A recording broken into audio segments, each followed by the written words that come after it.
gelin laba arrimood oo aad iyo aad muhiim u ah inaan ka dhawaajiyo waa ogtihiin media iyo saxaafaddu waa la socotiin magaalada Baydhabo qaraxa ka dhacay dad Soomaaliyeed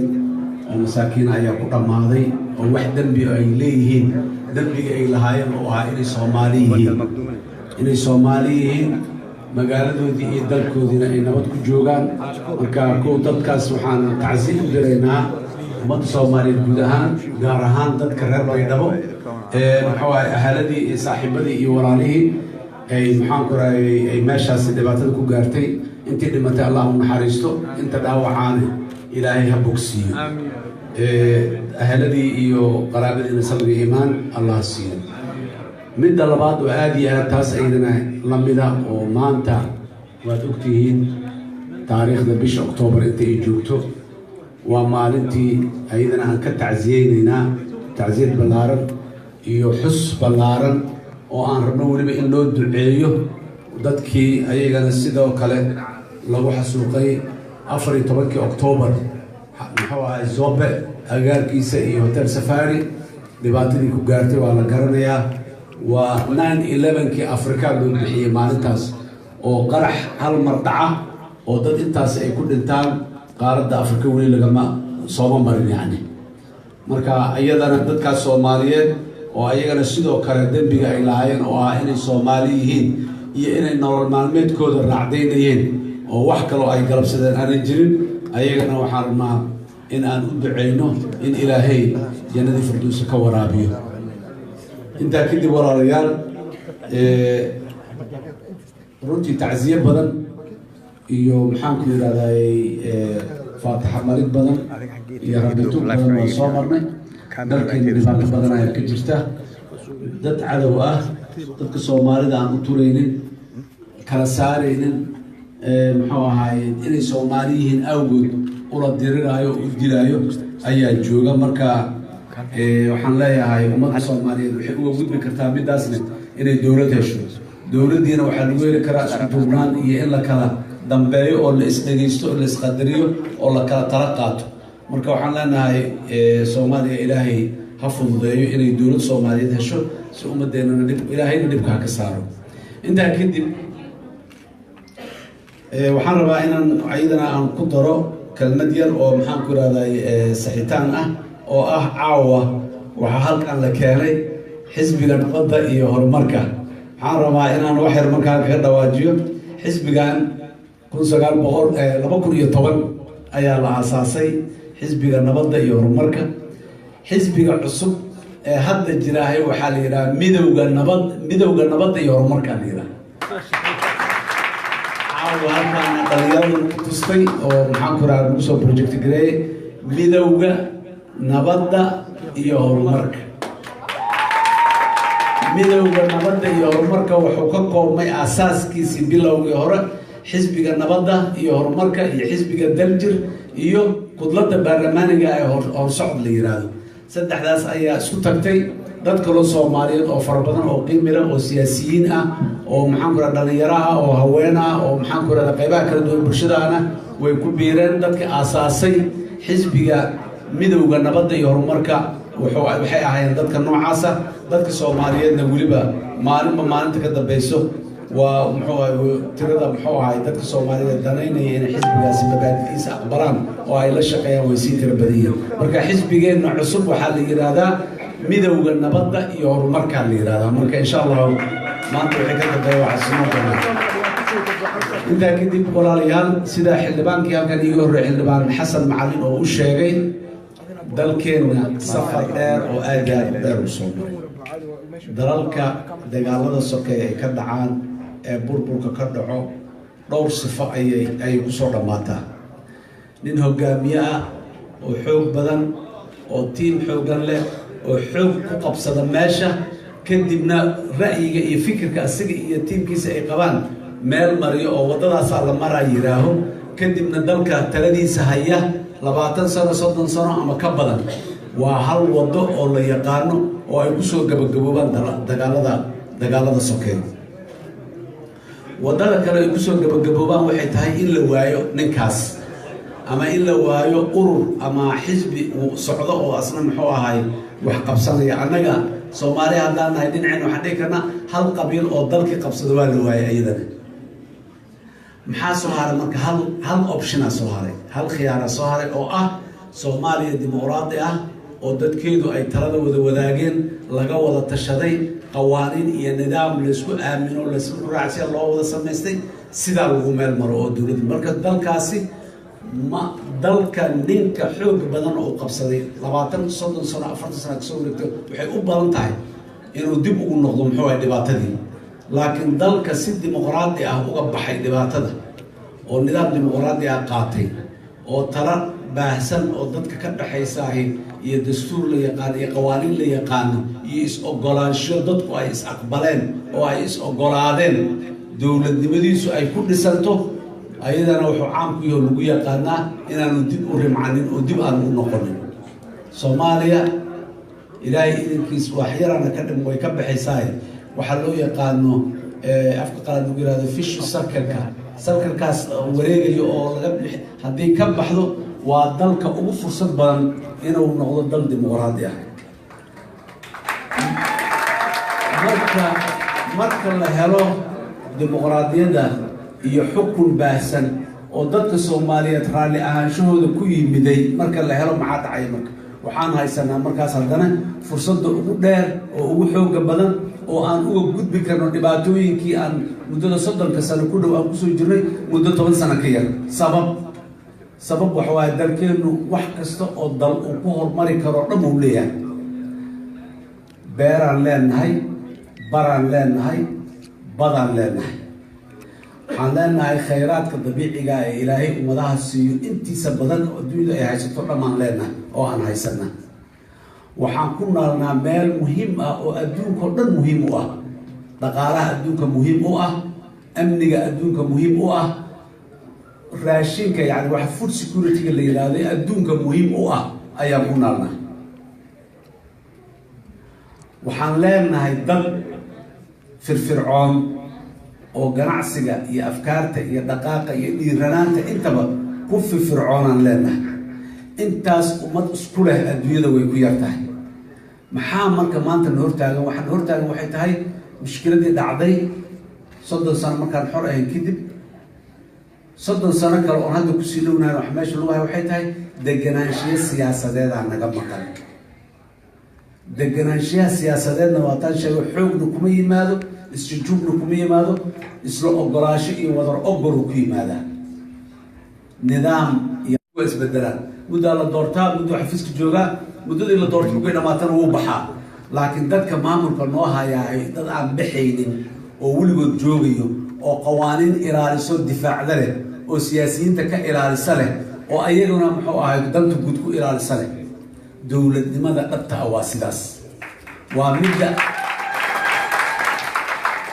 midda aan jeerinayno ma doonayno kuma mashquulsanin kuma riyoonayno xukun qof ama qolo yar ay qabsato oo ay iska haysato sanooyin badan abadiye ah maya kaas ma aha midka aan rabnaa talo mudaysan oo iyo xukun mudaysan oo qofka imaanaya oo ku yimaado si qaanuunka waafaqsan oo lagu heshiiyey oo meel la dhigtay ayadoo la raacay oo xukunka ku yimiday inta uu joogo qofkaasi xukunkana qaanuun iyo si sharci ah inuu xukun ku hayo dadka ku maamulo sifa sharci ah maaha waxaan jecelahay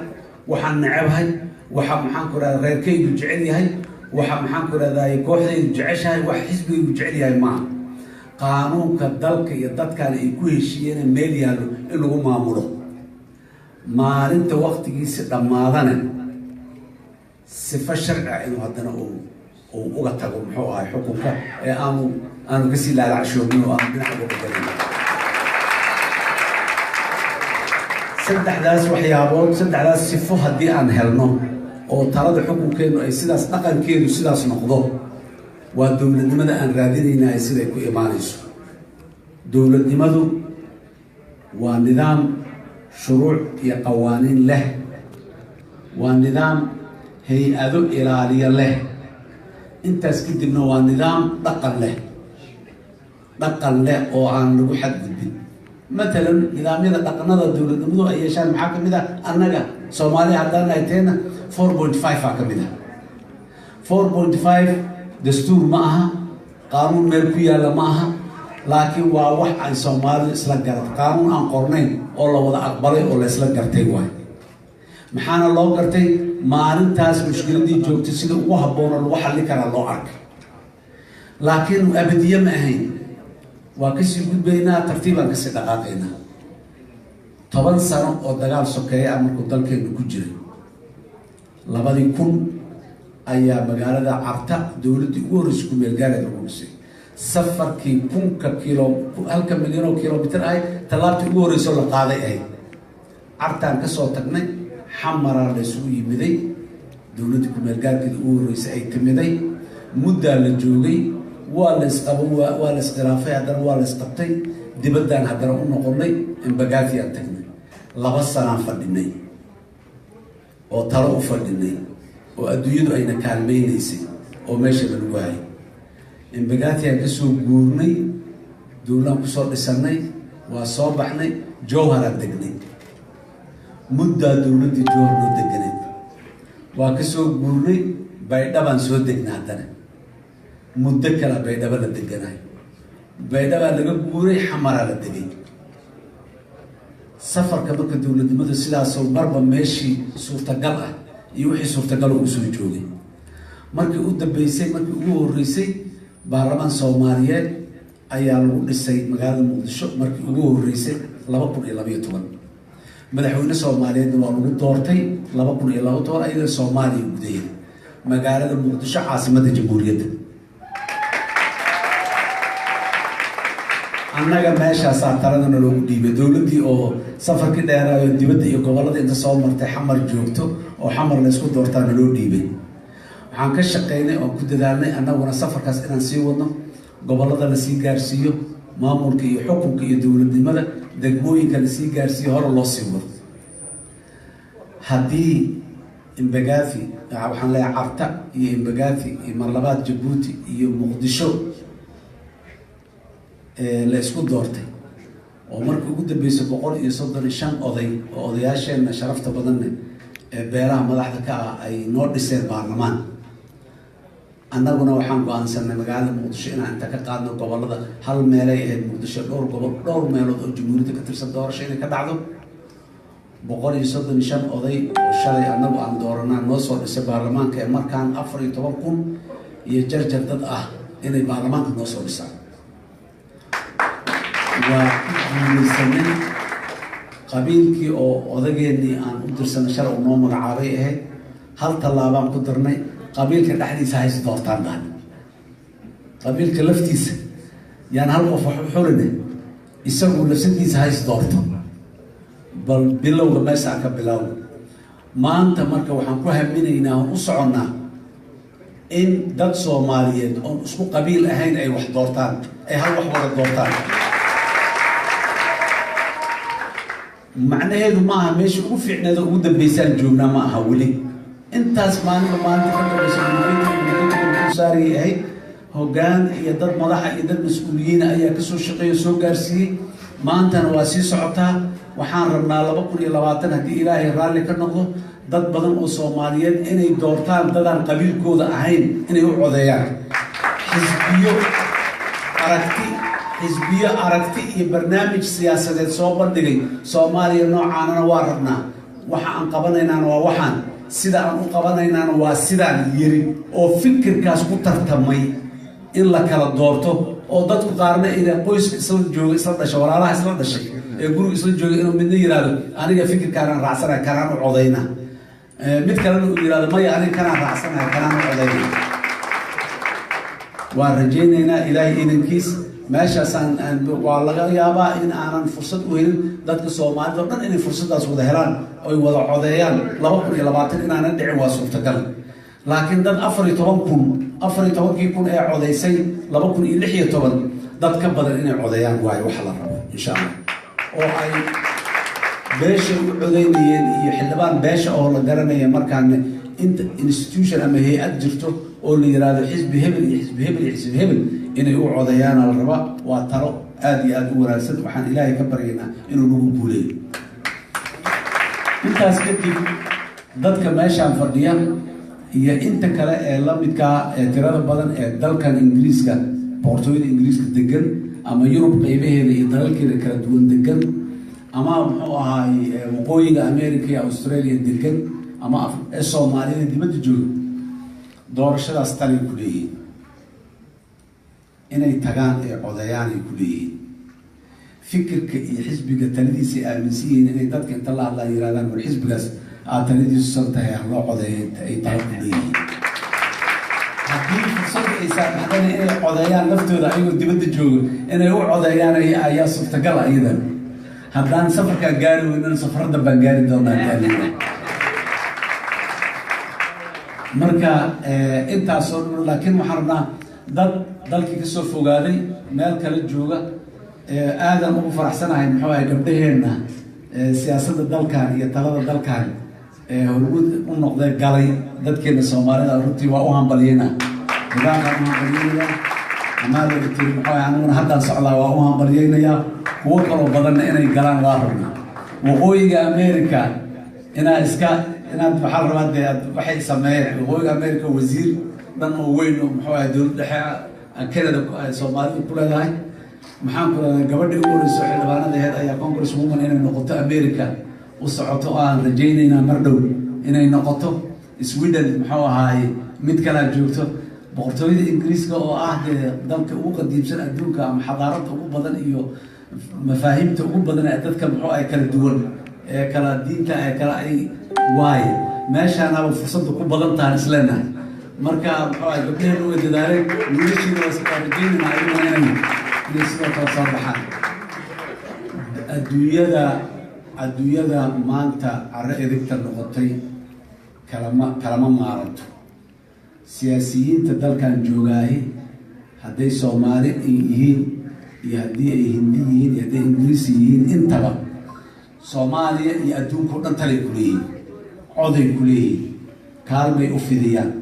gargaaray gaarsiiyaan tala siyaasadeeday gaarsiiyaan tala farsamo iyo horumarin dhaqaalay gaarsiiyaan inaan dad ku lahaana marka aad iyo aad ay muhiim u tahay arrintaas aad intaas kadib mar kale waa idin mahad celinaya walaalaheen safarkan ma noqon doono kii ugu dambeeyey kii ugu horreeyey waaye aniga aan Bristol imaado laakiin ilaahay idinkiis ma noqon doono kii ugu dambeeyey waa idinku soo noqon doona